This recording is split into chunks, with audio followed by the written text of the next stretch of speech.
Hi, this is my end of internship presentation where I'll be discussing what I've learned over the course of my internship. Let's begin. My name is Emily Biedekofer. I'm from Chugiak, Alaska, so it's been a bit of a change to be moving here to Oregon, but it's been pretty cool. I am in virtual design and construction. I'll be graduating in 2025. It's been really cool to have a BIM internship because it's been able to teach me a lot about what I'm going to school for.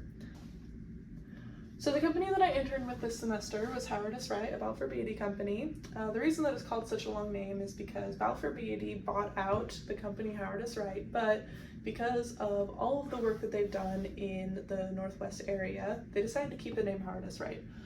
Howard S. Wright built things that many people know about. One thing in particular that you would probably know about is the Space Needle. That was a Howard S. Wright project, and because people know that name and associate it with so many amazing projects in the area, they decided to keep the name when Balfour Beatty bought it out.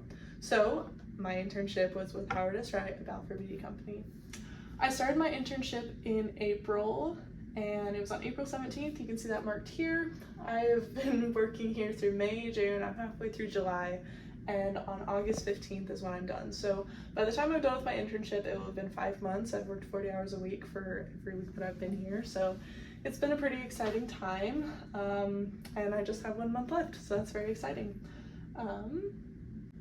So the first thing that you might be asking yourself is, okay, Emily, you have a BIM internship, what on earth is BIM? BIM in school was taught as building information modeling. So buildings are the glass structures with windows outside. I hope you'd know that. Information would be the drawings and documents, and modeling is any 3D modelings that we do. Through the course of my internship, I have learned that BIM actually looks a little bit more like this. These are all of the job responsibilities that I've written down over the course of my internship, and this picture here in the background is about how I felt doing it all. But for the simplicity of this presentation, we're going to stick with BIM being building information modeling. This is kind of the toned down version of what we do, but it basically sums it all up pretty well. Okay, now I'm going to go over different jobs that I've been a part of for this internship. One thing that separates BIM internships from your typical internship is that typically in a construction internship, the intern is given one job, and they focus all of their time and energy on that one job for the duration of their internship. Something interesting about a BIM internship is because I'm not assigned to one job, I'm assigned to a department. I've actually had the opportunity to work on several different jobs over the course of my internship. I'm going to show 4 here, but I've been involved with over 7 since the beginning of my internship.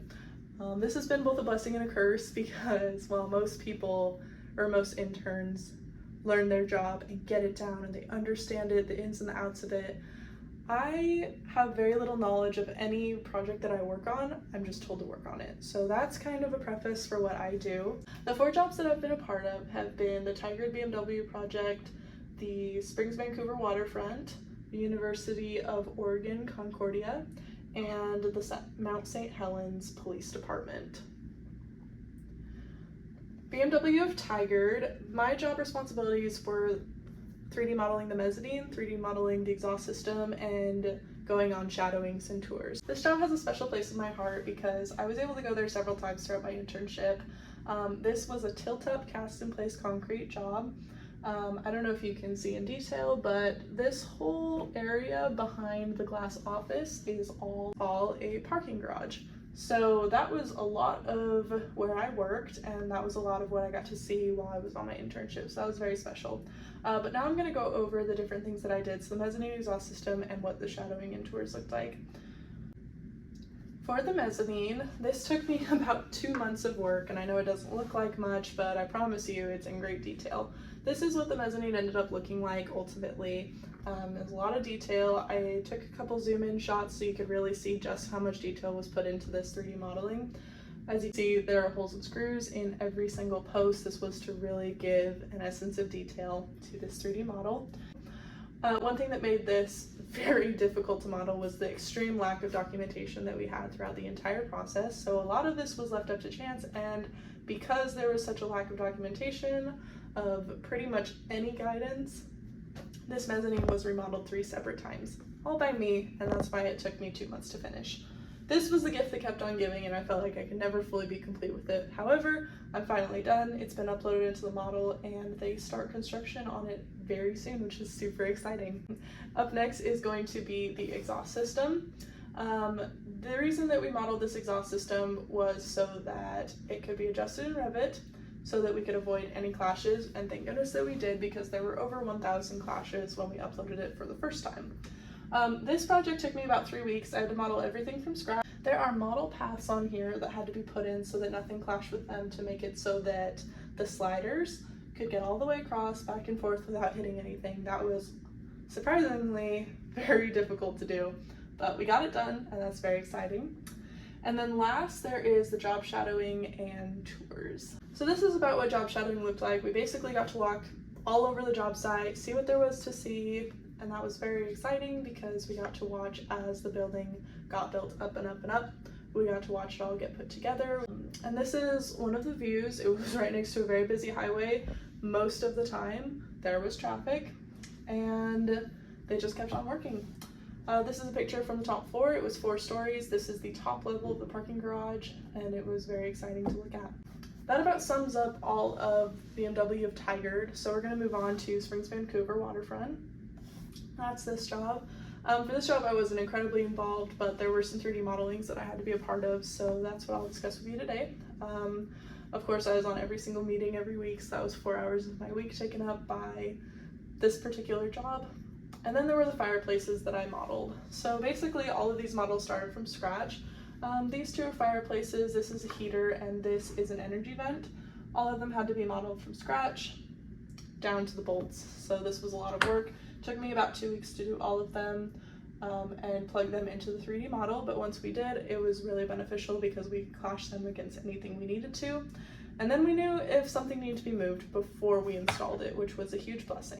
One of the big sayings when you're working in BIM is we do as much pre-work as we possibly can so we don't have to do more rework later. And that stands true with this and with everything else that I've talked about. Up next is the City of St. Helens job. This job was a little different from the others because we hadn't won this job yet. I was a part of the pre-construction process, which was very exciting. All I was given was this photo to work with and this ideal site plan, and I was asked to make the site plan for it. So this is what I eventually came up with.